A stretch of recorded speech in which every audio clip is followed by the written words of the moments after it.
Hello, everybody. Thank you for joining the session. Um, we'll be talking about, not so recent, but about a year ago, the big campaign involving the Snowflake platform and the Snowflake company. And we'll use that sort of a case study to talk how we should build better detections. Focusing especially on cloud and SaaS detections, what's the current lay of the land, what we can do better than that. Do you need me to share something from here or? All right, so until we get the deck sorted. So as I mentioned, we'll talk a bit about the Snowflake campaign, what happened there. We were the first to talk about it publicly, go out with all the research that we done, some threat hunting that we done about it, which made us very knowledgeable around that portion, and we used that to figure out, all right, how can we build more effective detections? And when we say effective, we'll go through about not only the type of those detections, but possible enrichments we can do as an industry, something that I believe we should be looking into to figure out. All right, cool. So we have the deck, we have the disclaimer, a little bit about myself. My name is Roy Sherman. I'm the Senior Director for Research for Mitiga. Just before that, I've built and ran the Offensive Services Group for Anheuser-Busch InBev, the biggest beer company in the world. My bachelor's degree in information system and cybersecurity. My master's in criminology because I like the bad guys, to be honest. That's very interesting for me. I'm a big part of the community, part of the organizing team for B-Side Tel Aviv, DEF CON, Trace Labs, a lot of different things. And when I'm not doing security, I like making my own beer, just as a change of mind. Let's kick it off. That's my favorite slide in, I think, all of my decks, because on one hand, I think the graphic is super cool, to be honest, but it also kind of summarizes the main takeaway of where we are today as an industry and where are the attackers as part of our industry. I've spent over a decade being on the offensive side of the things, and I'm very, very familiar and experienced on how to get into systems, how to get into places I shouldn't be in, and how to do things I'm not allowed to. And in the recent years, we moved from building very sophisticated malware and evasions and hiding from EDRs and all of the fancy technology that companies currently have into just logging in. And when I mean logging in, I'm not talking about assume breach where you get credentials so you can have a better starting point, but a simple phishing or getting credentials from an info stealer, all of that became super, super easy. It's very, very cheap. The barrier of entrance for the attackers is much lower, and having the AI/LLM as part of your tool set makes it even easier, because when I needed to build a phishing for, let's say, in Portuguese, and I'm not speaking Portuguese at all, I would use Google Translate. It was close, but not really effective. Now with LLM, you get the entire scenario, you get help in building the infrastructure, and you get help with the text. So putting all of that aside for a moment, let's focus about Snowflake. So Snowflake campaign was a campaign targeting the Snowflake product, not the Snowflake company, and they targeted the customers that are using that platform. The threat actor was financially motivated. Later on, we already have somebody that was arrested and indicted about this campaign. They weren't government-based, they weren't a nation state, but they still managed to compromise over 160 organizations worldwide in a very short time frame, using very low-level tools and ways of getting in. The time frame, as we mentioned, was very short, only a few months, got them into a lot of different companies, into a lot of different data, and into a lot of money. And the funny thing, they didn't have any vulnerability they exploited. They didn't have any zero-day, any fancy advanced tool. They just used the way Snowflake is built and configured, the way it's implemented within most of those companies. They leveraged some of the built-in capabilities inside the platform to do whatever they want. And eventually they exfiltrated a lot of data for extortion to get money in a very simplistic and basic way. And even the tools and the resources they had, nothing was fancy. For example, to identify companies using Snowflake, they used the built-in web page hosted by Snowflake that you can put in a name of a company or an instance, click a button and see if it's available or not, or existing or not. The way to get the access to those instances was also super, super easy. They bought InfoStealer content. So in InfoStealer, because most of you are probably already familiar with it, but just to have the lay of the land, is a malware running on a lot of different computers, stealing everything it can from those browsers, computers, credentials, cookies, authentication sessions, whatever, and then sells those logs. It's a very prolific, but nothing new. It's currently surfacing in the recent years again, because it's very accessible for attackers. It doesn't require any technical capabilities, and it's not very expensive. And the process of selling InfoStealer logs goes from multiple parties in a sort of a degrading way, where the first one buys that, takes the most lucrative content in it, and resells that to someone else that takes a little bit more out of it, resells it, and goes forward until it's already done and burned. So the actual issues in this campaign weren't a vulnerability within the Snowflake product. Nobody hacked into the Snowflake company, but we have a challenge securing SaaS. Currently, we're getting better at securing and having better detections around identity in SaaS. So when somebody logs in into something, goes into something, more of our more common type of detections. Credentials from InfoStealer are still a big problem because it's something that was already stolen. We can't really monitor all the InfoStealer's logs everywhere, anywhere, all the time. But it's usually even stolen from a non-company device. Think of somebody that works for the company, works from home from their own computer. We'll have an example of that as well. Have an InfoStealer because they're pirating, I don't know, games or movies or doing anything else, or have a compromised extension for the browser. They have an InfoStealer on their home computer that's not managed by the company, but they are using it for work, so they have the credentials of the company they work for. So that can be stolen. And then eventually, MFA is still a thing, apparently. We had implementations where companies didn't enforce MFA. So in this case, we can argue, as some of those victims argued, that they couldn't enforce it, meaning that as part of the way Snowflake was previously built, that you can enable MFA, but it's not enforced. People could still log in using a single-factor authentication. They claim that if you enable SSO, MFA is still enabled, but it's not enforced, so still leaves them open even though they think they are covered because it's behind the SSO. Again, Snowflake had a lot of features built into that are for usability, for making the product better. So if you want to back up your system or send your content to major cloud service provider storage like an S3 bucket or an Azure storage blob, all of that had built-in functions within Snowflake. And as the attackers, we take the path of least resistance. We want to work as little as possible. We're very, very lazy, and to make as much as we can. So those functions were used within the product, so it's very hard to call them anomalies or something that wasn't planned. And then eventually, having the lack of MFA where you think you have it, so every authentication looks legitimate, and it's very hard to identify the unusual activities because you're using basic built-in authentication methods. You're using the built-in features for moving data around into different places. And it's something that for the defense teams are very hard to pinpoint and figure out that something bad or something weird went down.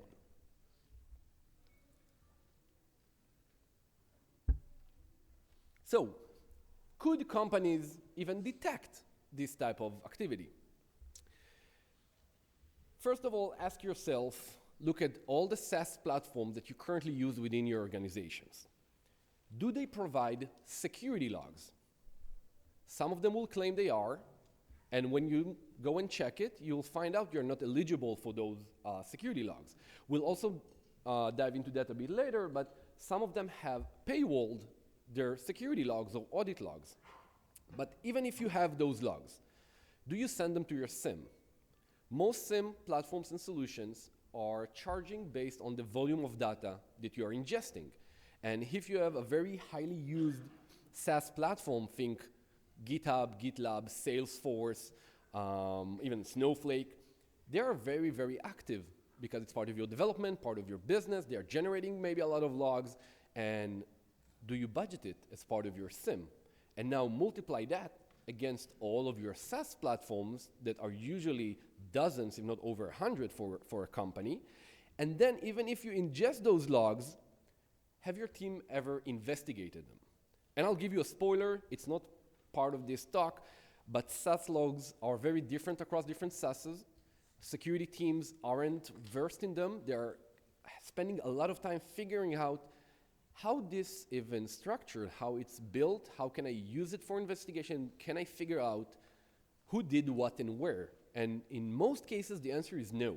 And a good example of it is that some platforms, for example, Salesforce, they have a user ID that's not tied to the username or the email. And within the security logs of the activities, you'll see a user ID downloading a report that has its own unique ID. And when your security team will look into that, they have no idea who that user ID tied to. So now they see that somebody downloaded something, and they have no idea what it is or who did it. And then, in the end of this, as we just talked about, even when we got better in identity detections for SaaS, we don't have good detections for the SaaS activity. Somebody going into Salesforce, we have an incident, we're starting to investigate. Can we tell what the attacker did inside the platform once they got in? Somebody got into Slack. Can we tell which searches they ran, which channels they infiltrated, which files they downloaded?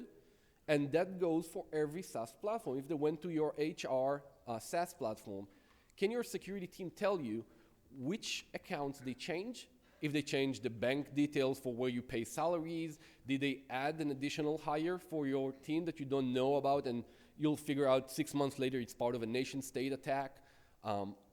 In GitLab, do we know which PRs they opened, which code they changed? Currently, the answer for most of those, for most teams, is a big no, unfortunately.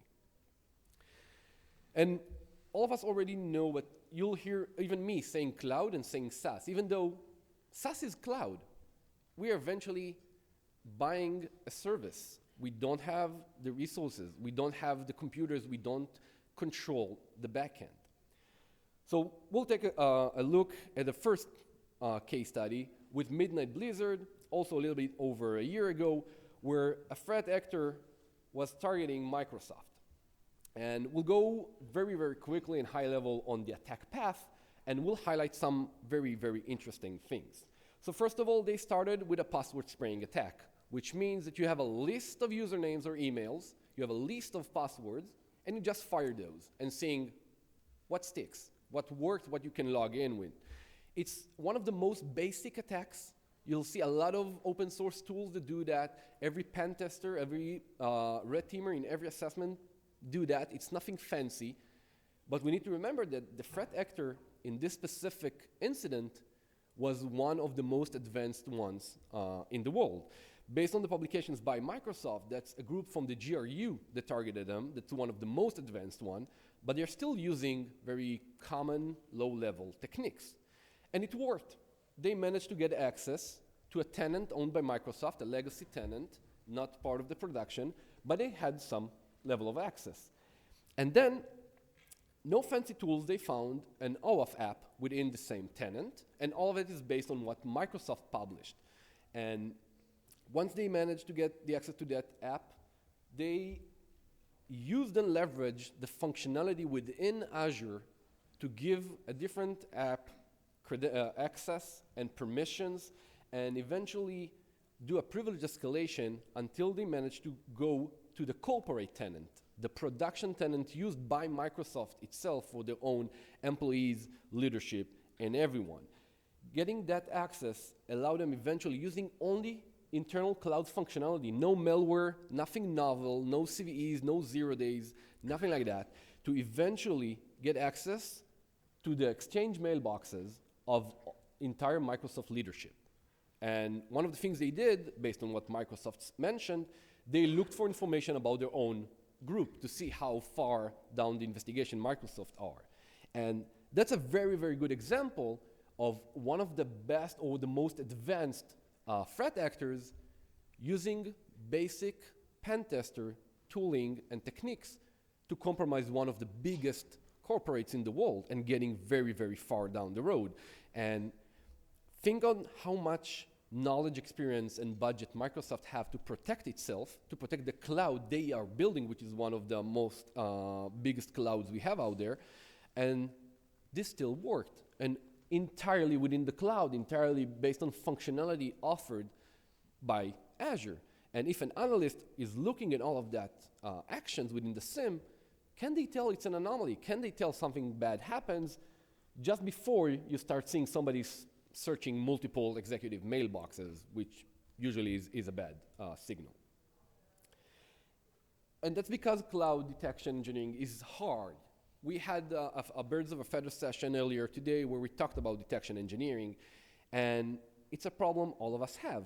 When detection engineers are building a detection, you have a very fine line on how do I know if something is an anomaly, where people are working from multiple places, multiple time zones, traveling.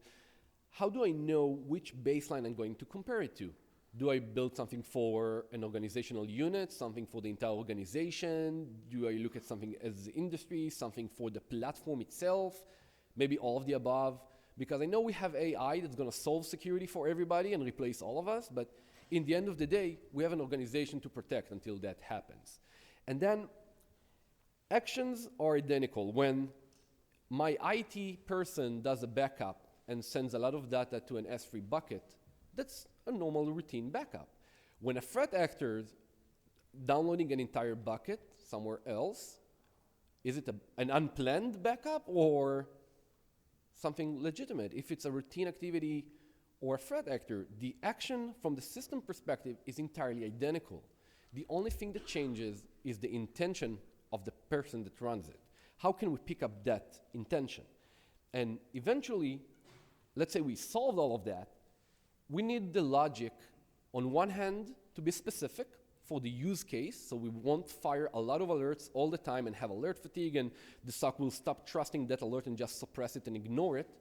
But on the other hand, if it's very, very specific and the threat actor will do something very small differently, I won't pick it up anymore. And we don't have, as an industry, very good detection validation technologies out there. So even if my detection works now, and that attack changes, let's say in a few minutes, or a month, or a week, or 5 years, is it still valid for my organization? So we'll go through what I believe are the top 5 problems in this space, and also what I think are the solutions for those. And the first problem is the visibility. As we mentioned before, we have the cloud, we have a lot of different SaaS platforms, we have the on-prem. Do you collect all of their logs? Is your system, are they even activated? Do they have the right content? How long do you keep them? And within SaaS, they don't always exist. You'll be surprised, not in a good way, how many of your SaaS providers doesn't have security logs. Go and ask them, email them. They'll say, yeah, of course, we have access logs. But access logs doesn't provide you full security. And then you find out you need to pay extra licensing for those logs, which starts going for the budget discussions, and we have a problem. So the first thing with cloud is that all logs are turned off by default because they cost money. And then you need to go and turn them on. But we have a very different teams doing that. We have the SecOps that know what they want and need to investigate breaches. You have the DevOps that are running the cloud, and they are the ones that need to activate the logs, but they don't know which logs they need or which logs the SecOps team need. So we need to tell them what to activate. We need to have the SecOps guiding the DevOps on how to help them do their job. And then the retention time is money. We need to figure out which logs you want to retain, for how long, for which environments, and for which region. You'll be surprised that usually when you activate logs, you activate them to the region that you are operating in.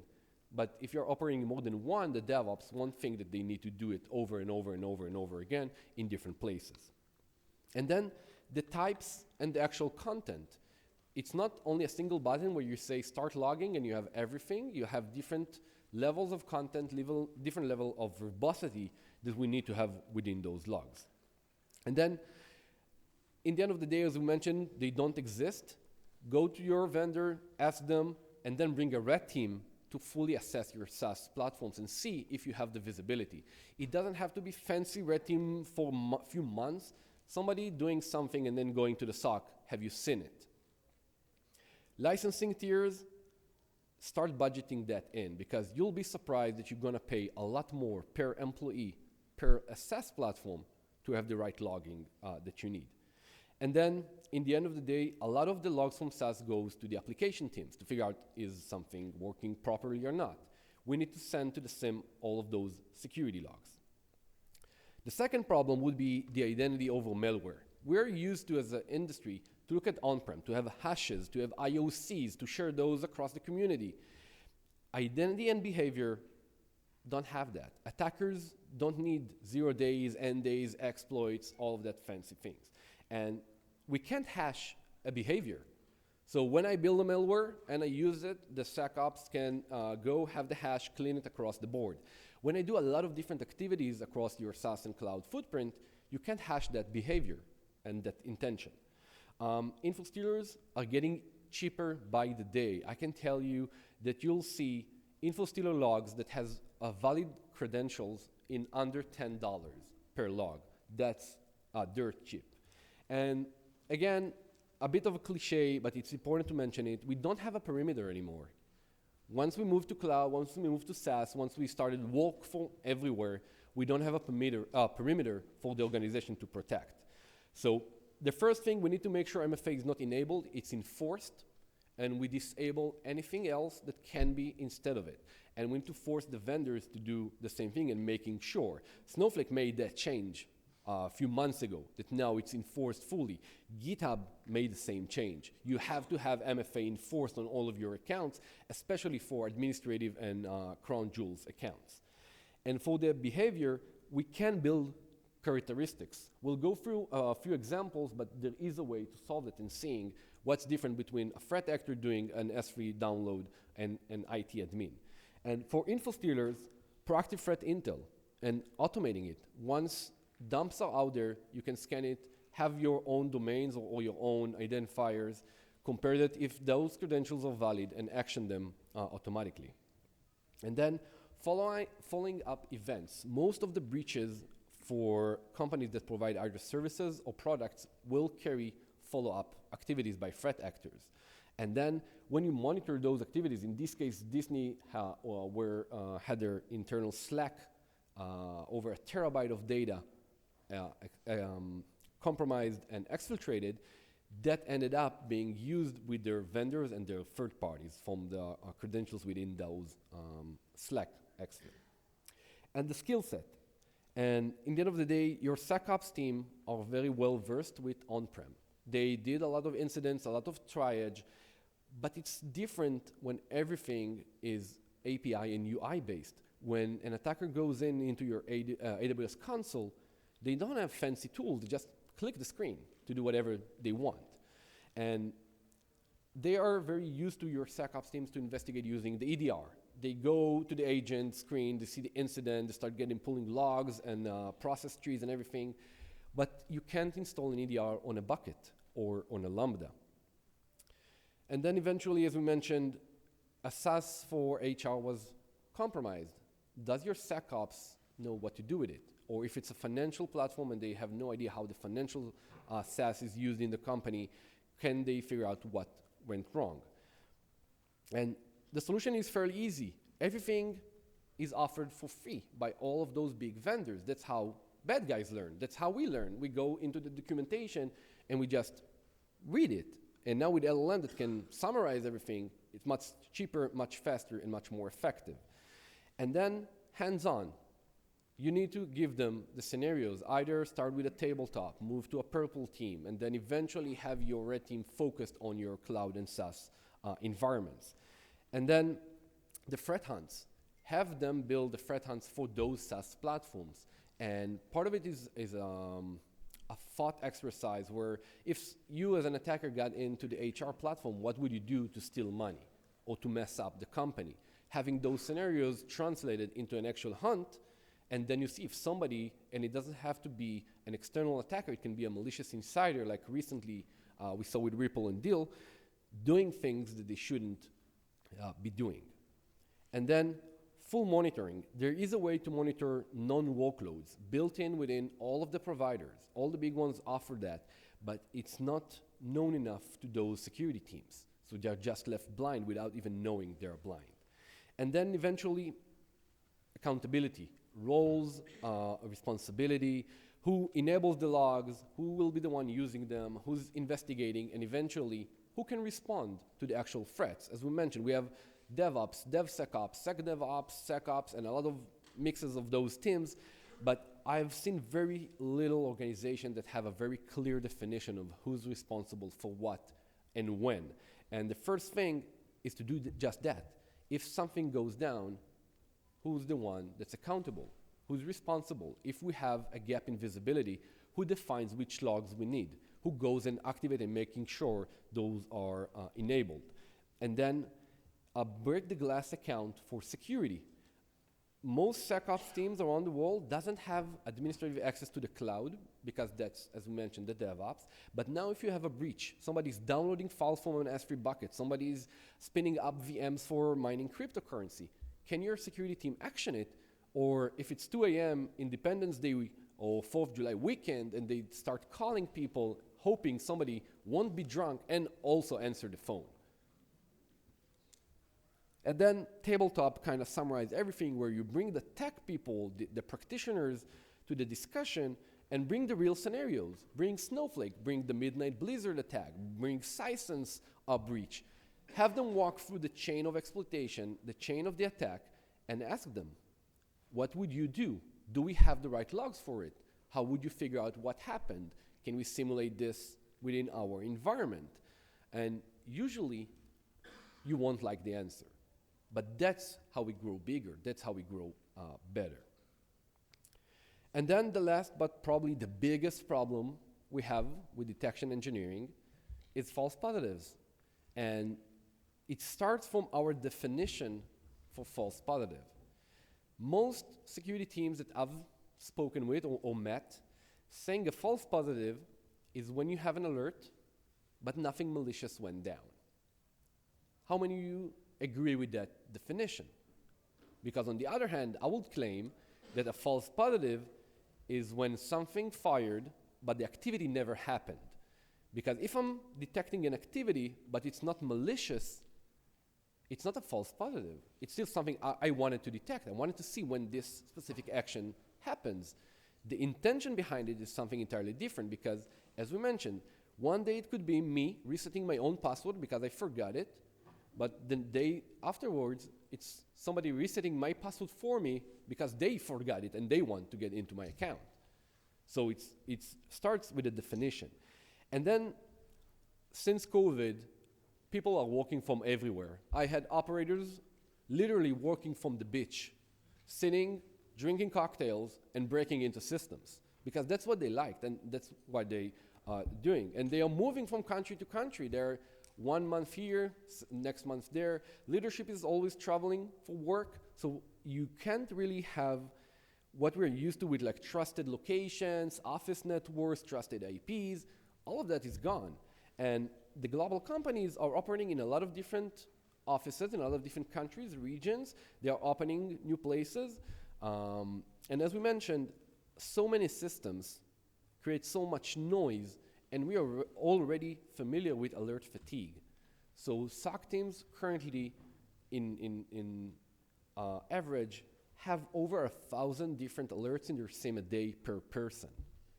And they are drowning, and they got to a point where they can't do everything. So we are, as an industry, spending more efforts and more resources on better prioritization rather than improving the quality of our detections. Because we say, all right, I have 1,000 alerts, tell me what's the top 100 important ones instead of let's reduce that to the 100 important ones. And then, in the end of the day, as we mentioned, intention. How can you detect intention, which is a very human thing, within built-in of those systems without reaching out to every action owner or every employee and asking them like, have you done this? Why did you do this? Why are you downloading or deleting an entire bucket at 3 a.m. During the weekend? So the first of all is, how common are new things? Humans are creatures of habit. Most of them, even when they work remote, they'll have usually the same time frame. Some people work 9 to 5, some work 2 a.m. to 7 a.m., but they still have something pretty structured. We can build that. We can learn from that and build that. How many times people are logging in for the first time for a new platform within the organization? Even the DevOps will go to their cloud, to whatever code repositories, but can you see somebody like a financial controller deploying a new Lambda within your cloud provider? Can you think of like a sales representative pushing code to a code repo? Those new things can be anomalies. That's something that we can learn from. And then flow detection that we'll go into a minute against atomic detections. So instead of looking only at something specific that happened here and now it's a problem, let's chain those different activities across the board. And just before we go into the last part, which are the actual detection flows, I want to emphasize that Snowflake aren't the problem. Not as a company, not as a product. It's not, I don't think it's their fault of what happened, but it is a symptom. And I truly believe we'll see it again with additional SaaS platforms, with additional companies, because we have a problem in how we approach it. So going over the legacy, what we are already familiar with from the detection world, pretty straightforward detections, impossible travel. Somebody logging in from the USA, somebody logging in from Russia, are we checking, is it the normal travel time between those locations? If not, we have an alert. If it is, nothing happens. However, if people are using VPN as part of their work, it's still not a problem, right? But we'll still alert on it. For data exfiltration, somebody copying data, we're checking, is this organization is outside of what we host? So if it's a new account on AWS or someone's personal computer, if it is external, we alert. If not, we do nothing. This doesn't solve the problem. This is what we are familiar with. The way of moving forward for advanced detection engineering is having the context, is having the behavioral and anomaly-based flows that we'll go into a minute. So we can compare where they're coming from, and not only if it's far from the last point, but how common is it for this specific entity, even if it's a non-human identity, to do that. We can have a lot of metadata. Is it the same user agent they're usually using, same device, same software, same activity, same time, same operating system? Are they touching something critical for us? Is it the crown jewel? Is it the CEO account or someone else? Is it the financial system or something else? And then bake into all of that what we already have, which is threat intelligence, whether the source IP, the user agent, all of that. All of that comes together not only to decide if we detect or not, but to influence the existing detections. So we can have dynamic severity based on our confidence. If some of those things are a problem, we might say, you know what, this is suspicious, but not a big deal. But if all of them are problematic, we know we have a critical alert. So we might have the same detection firing at different severity levels, which helps us with what we mentioned as prioritization, instead of building additional detections and creating additional alerts. And eventually, to start with, we can start on the atomic activity of a non-SSO login to one of our platforms, because we know we enabled SSO. Just like with Snowflake, we enabled SSO, but now somebody logs in from a non-SSO connection. And then to do the identity enrichments. Starting with threat intel, which is fairly easy. Is this source IP malicious by anyone in the internet? Can somebody tell me if something bad happened or been used for it? Who is this usual location this entity comes from, the operating system, the user agent, the time of the day, and of course the number of attempts. Normal employees, once they successfully logged in, they'll just start working. Attackers will try to log in from multiple places to have redundancy, to have persistency, or in some more advanced cases, to have multiple team members working in parallel, especially for cloud and SaaS. And then going to specifically to Snowflake as the example, building those detections on what this entity is doing within the platform. Is the warehouses it's currently querying are the usual ones it's querying, or it goes over everything, something unique, something, a deception maybe, a warehouse that nobody should be touching. And then the query history. So it's a specific log source offered by Snowflake saying how many queries they ran, what they ran in their queries, and if it's something unique or anomalous. And then we have a much better confidence declaring an incident. Alert it, have the severity, have determined based on what flagged how severe this specific activity is. And the more holistic example would encompass everything that we have. So identity login, having the enrichments we just discussed. So the locations, operating system, reputation, the user agent, all of the fancy things. And then compare that to the baseline that we mentioned. So we can have multiple baselines, maybe only for that entity, maybe for that business unit. And today our capabilities as an industry with big data is much more effective. And then if all of that is bad, we can already alert on it. But then if most of it is not that malicious, we can say, all right, I'm not alerting, but I'm gonna check the flow. I'm gonna check what happens next. And then I see, all right, they logged into a SaaS platform. And then I can enrich based on the SaaS platform content. Is it a usual platform they usually log into? How many actions they are performing in it? And that's unique to each type of SaaS. If it's Slack, are they downloading files, messages, performing searches, previewing channels? If it's Salesforce, are they downloading reports, changing customer or vendor information? If it's HR, are they changing profiles or content? And how those changes are compared to usually when they log into the same platform, and a lot of different other options. And then the same decision point. Is it bad enough to investigate and alert on it, or it's still not bad enough to keep checking? And then say, all right, they went into the cloud. What they did in the cloud, are they using a highly privileged account or not? Are they going to a region I'm usually using as part of my organization, or they are starting something entirely new? If it's a crown jewel, all of those activities are going for the same path. Eventually, when I have a problem, how severe it is, or not severe enough, and I want to check farther. And just to wrap up the summary of everything I went through, I know it was a lot. For next week, I would start with visibility, to be honest, because you can't do anything or can't protect against threats you don't see or can see. You can't even investigate them.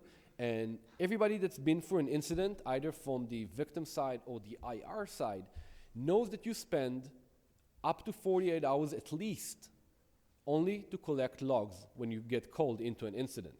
Because in most cases, you find out that either logs were turned off or the victim doesn't have it.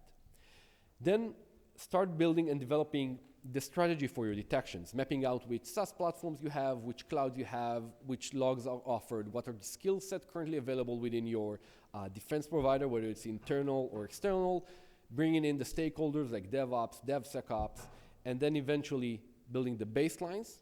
The more you'll have, the better detections you have and less alert fatigue, which will make you detect and respond to threats much more effective and much earlier. Thank you.